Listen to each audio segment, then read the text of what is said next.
¿Cuándo surge eso en el plano bíblico, en el plano de Dios?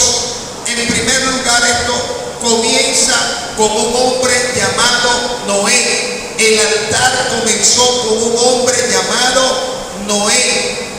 Ahora figúrense ustedes, para aquel entonces, en el tiempo de Noé, había una sola lengua. Todavía no podemos hablar que existían los egipcios, todavía no podemos hablar que existían el cananeo, el hebreo. Estamos hablando que había una generación, como dice la Escritura, la generación de los días de Noé. Había una generación antes del diluvio. Entonces había una sola lengua, todo estaba unificado. Pero Noé se convierte en el primer hombre que levanta un altar a Dios. Ahora, este altar que levanta Noé, lo levanta en adoración, para expresarle alabanzas a Dios, para expresar reconocimiento a Dios. Ahí comenzamos a ver bíblicamente la palabra altar. Algunos dicen que el altar ya existía, pero es totalmente falso, porque vuelvo y le repito, no estaban los pueblos Egipto, Mesopotamia, el cananeo, ninguno de ellos existía. Era una sola lengua, era una sola masa la que había antes del diluvio. Ahora figúrense ustedes, en la raíz coloquial, en la raíz etimológica de altar, es un lugar donde se hace sacrificio. Eso es lo que significa la palabra altar, lugar donde se hace sacrificio a alguien, a algún credo que se tenga, motiva a la persona a hacer sacrificio en un lugar que él selecciona. Es por eso que vemos que en la historia bíblica los patriarcas seleccionaban lugar específico para ellos relacionarse con Dios, o para ellos expresarle a Dios lo que ellos querían. Pero también los altares no solamente fueron motivos de adoración y expresiones de agradecimiento a Dios, sino que se convirtieron también en lugares de sacrificios paganos. En el libro de los Reyes, en el capítulo 18 del primer libro de Reyes, dice que había un altar que levantaron los de Baal, y ese altar era un altar ¿de qué? De práctica pagana. El mismo libro de Reyes dice que había una mujer llamada Jezabel, que tenía unos profetas, que estaba casada con un hombre llamado Acab, y este levantó lugares altos. En los lugares altos había altares donde ellos sacrificaban animales, donde hacían rituales, donde hacían pactos, donde hacían todo lo contrario a lo que hizo en este caso Noé y otros hombres de la historia bíblica. Los altares se convirtieron también en un elemento de tortura en el tiempo de la iglesia primitiva. En el tiempo de la iglesia primitiva, en la gran persecución liderada por el Imperio Romano, en los emperadores Nerón, Diocleciano y entre otros, tomaban a los cristianos y los llevaban a los altares o a los lugares que los cristianos llamaban sagrados, y allí ellos eran inmolados, allí eran torturados, allí eran sacrificados. Es por eso que hoy lo que es Roma como ciudad papal tiene un lugar apartado que se llama el sitio de los mártires, porque allí murieron muchos por la causa de nuestro Señor Jesucristo. Es considerado por la Iglesia Católica un lugar santo, porque allí murieron muchos santos que seguían a Jesús por parte del Imperio Romano. Ahora figúrense ustedes, la palabra altar en nuestro tiempo suena a religiosidad, porque cuando alguien le dice fulano, vamos a hacer un altar aquí a Dios, y se levanta: yo soy evangélico, porque estuvo por años asociado con el concepto de la Iglesia Católica. Cuando alguien en este tiempo le dice vamos a hacer un altar, entonces alguien piensa que estamos hablando de la brujería, de la hechicería, que estamos hablando de los los santeros, porque los santeros son los que viven haciendo altares, porque los brujos son los que hacen altares, porque los espiritistas son los que hacen altares. No. Cuando en la iglesia de Jesucristo hablamos de altar, el altar del Espíritu Santo soy yo y es usted. Dile a tu vecino que está a tu lado: yo soy un altar para el Señor, yo soy un altar del Espíritu Santo. Vamos a probar esto bíblicamente, porque el diablo está metiendo muchas cosas cochinas en la iglesia. El diablo está diciendo que creemos una pirámide en la iglesia y que traigamos para acá todas las cosas, todas las ofrendas, porque ahí está el Espíritu Santo. No, el Espíritu Santo bíblicamente está en ti y en mí. Por eso yo soy un altar, porque la Biblia dice que nosotros somos templo y morada del Espíritu Santo. En 1 Corintios lo afirma el Espíritu mismo: nosotros somos templo y morada del Espíritu Santo. Entonces yo soy ese altar. Cuando usted oiga la palabra altar, vamos a adorar en el altar de nuestro corazón. Cuando usted oiga vamos a adorar al Señor, vamos a hacer altar en nuestra iglesia, diga: ese es conmigo, yo soy un altar. Yo tengo que ser un altar de adoración, de gloria, de honra, de alabanza. Ahora figúrense ustedes, demandas. Cuando Dios llama a Abraham a salir de Ur de los Caldeos, le voy a decir algo que tal vez usted lo sabe, pero que no es un secreto.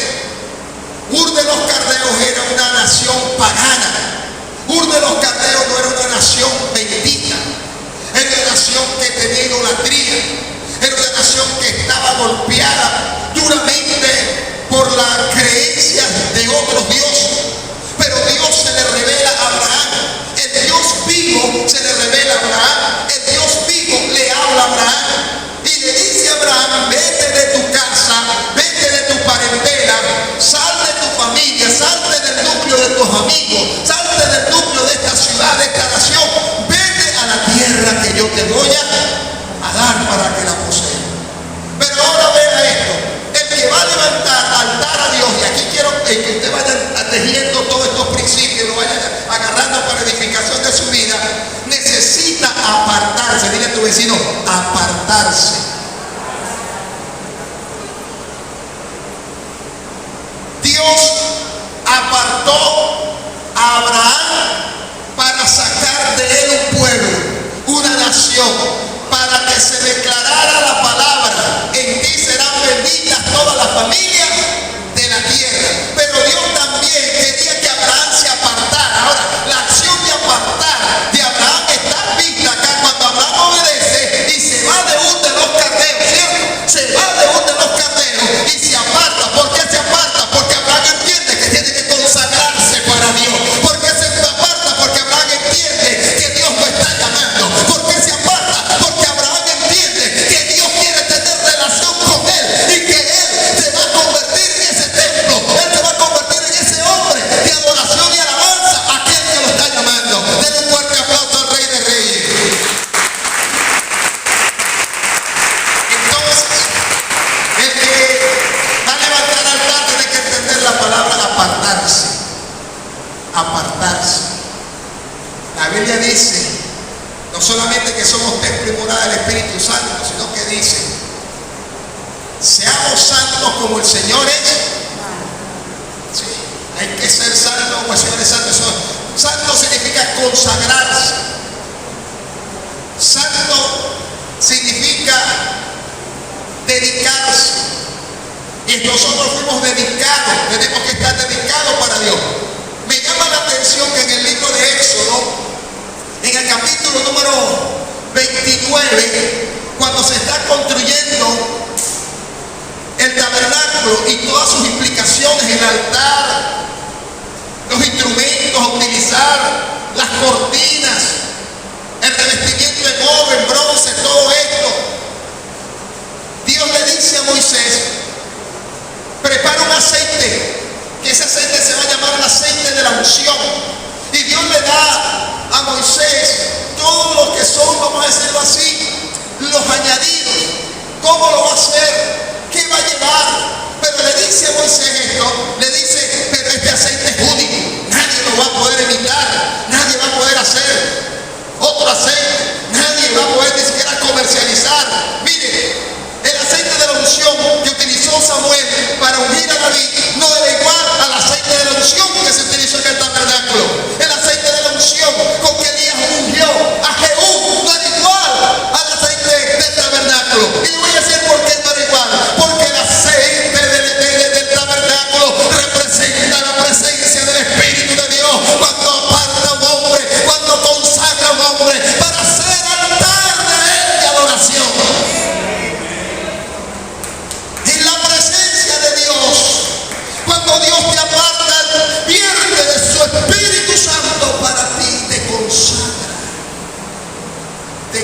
consagra. En este nivel, yo diría que Dios me hizo un altar consagrado para Él. El día que aceptamos, digamos así, a Jesús como Salvador, Él me hizo a mí un altar consagrado para Él. ¿Y cómo sé que estoy consagrado? El apóstol Pablo dice de que cada uno de nosotros llevamos las marcas de que las arras del Espíritu Santo. Es la evidencia de que yo soy un altar de Dios. Ahora, un altar se va para todos lados. Cuando tú tienes una visión de que tú eres una mujer, un hombre consagrado, usted es una mujer, un hombre consagrado para Dios, usted camina con su santidad para todos lados. Usted camina con su obediencia para todos lados. Usted se mueve en consagración para todos lados. ¿Aló? Para todos lados. Cuando tú entiendes quién eres tú, que eres real sacerdocio, que eres nación santa, que eres un pueblo adquirido por Dios, que estás llamado a vivir para el Señor, entonces para que usted se mueva, usted es un altar de adoración. Ahora fíjense, Abraham sale de Ur de los Caldeos, de una tierra pagana, se consagra para Dios y dice que llega a un territorio que el verso 7 dice que edificó un altar en ese lugar. ¿Ok? Llega a las tierras de los cananeos. En la tierra de los cananeos tampoco, vamos a decirlo así, nadie era bendito. Todo el mundo era pagano, todo el mundo era pecador, todo el mundo era malvado, todo el mundo era idólatra, todo el mundo andaba en el mundo. Pero Abraham, que traía una vida de adoración y consagración a Dios, una vida de obediencia, llega a ese lugar. Ahora escúcheme bien, anote esto.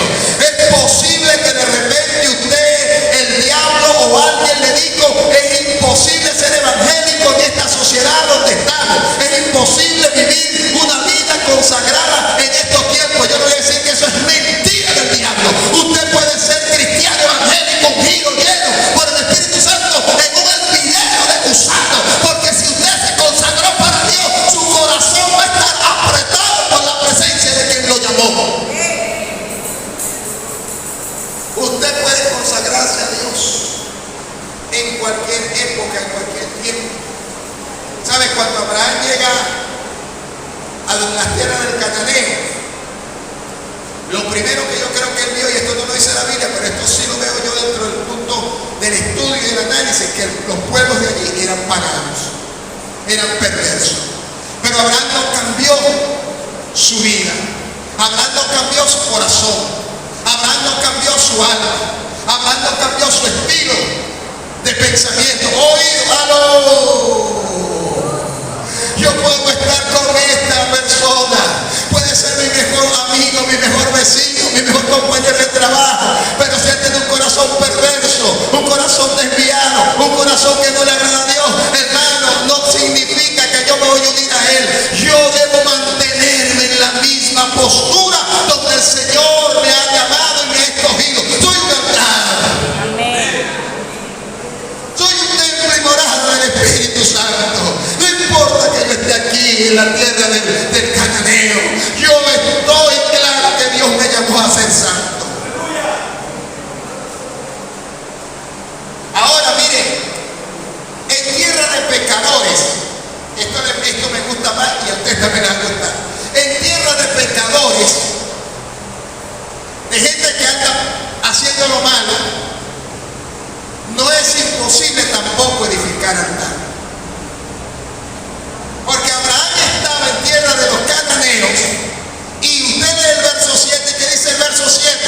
Y edificó allí un altar para Jehová. O sea, esta gente no conocía a Dios, esta gente no sabía quién era Dios, esta gente no estaba relacionada con Dios, pero necesitaba de Dios, y tenía que haber un instrumento como Abraham para que esta gente conociera a Dios. Ahora, el principio que utiliza Abraham para que la gente conozca, o para que los cananeos conocieran que Dios era poderoso, era plantar un altar en el mismísimo mismísimo, me perdonen la frase, en el mismísimo infierno. No es quizás la frase correcta, pero es la que más o menos nos da entendimiento. Siendo pueblos paganos, Abraham dice: aquí yo voy a poner un altar de adoración al Señor. Aquí yo voy a adorar al Señor. No importa lo que diga el hombre, no importa lo que piensen ellos, no importa cómo ellos hagan, cómo sea su costumbre. Aquí yo me voy a rendir a los pies del Cristo de la gloria. Dígalo usted también en esta mañana. No importa lo que piense el hombre, no importa lo que digan por allá, no importa lo que me digan por el otro lado. Yo aquí levanto mi altar. Yo aquí me voy a buscar al Señor. Eso lo quiero hacer. Ahora mira, me llama la atención porque ayer decía mi pastor Luis, él decía, basándose en Nehemías 3, que cuando uno va a edificar altar realmente tiene que considerar muchas cosas dentro de la edificación. En este tema de esta mañana, yo quiero que usted considere lo general. Abraham estaba en una tierra donde tenía que sentar un precedente. Ajá, miren, los precedentes nosotros hoy una iglesia neoliberal, hoy una iglesia moderna, donde el modernismo la ha invadido, donde la paz y la ansiedad la ha golpeado, quiere marcar un precedente haciéndose igual o haciéndose valer con las cosas que hay en el mundo. Hoy los cristianos queremos parecernos a los inconversos. Hoy los inconversos parecen más cristianos que los mismos cristianos. Y quieren levantar altar de esa manera, de esa forma. Y quieren adorar al Señor de esa manera, de esa forma. Ya te doy tanto. Quieren adorar al Señor de esa forma. Hermano, ciertamente, escúcheme bien, existe el principio de cultura, existe el principio de libertad de pensamiento, pero cuando hablamos de Dios, Dios dice: el que guarda mi palabra, ¿qué dice Dios? El que guarda mi palabra será verdaderamente mi discípulo.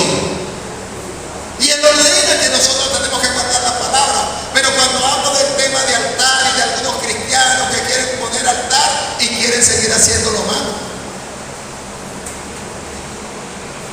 quieren marcar precedentes, decir que ahora son prosperados, bendecidos, a costillas de estar haciendo actos dañinos, pecaminosos, y entonces se presentan en las actividades o se presentan en los sitios, y entonces llegan allí que estoy levantando un altar. No, usted no está levantando un altar, usted no está marcando precedente alguno, usted lo que está, escúcheme bien, es vituperando el nombre de Cristo. Y la Biblia dice que el Señor no tiene por inocente al que pisa la sangre del Cordero llamado Jesús.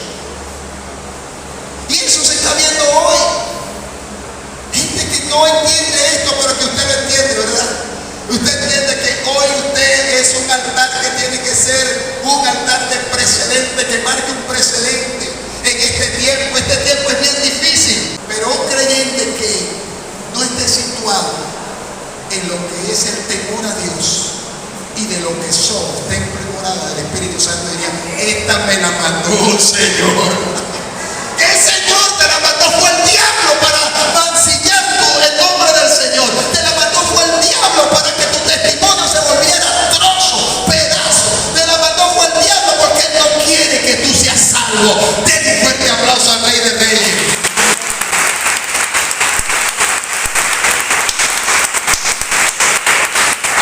Antes los hombres eran que enamoraban a la mujer, pero que te salga la mujer así, aventurada, oye, pero este es el mundo que estamos viviendo.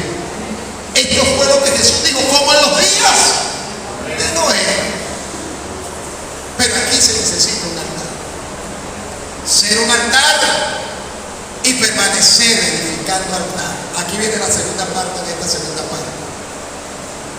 ¿Cómo se edifica un altar en un lugar difícil?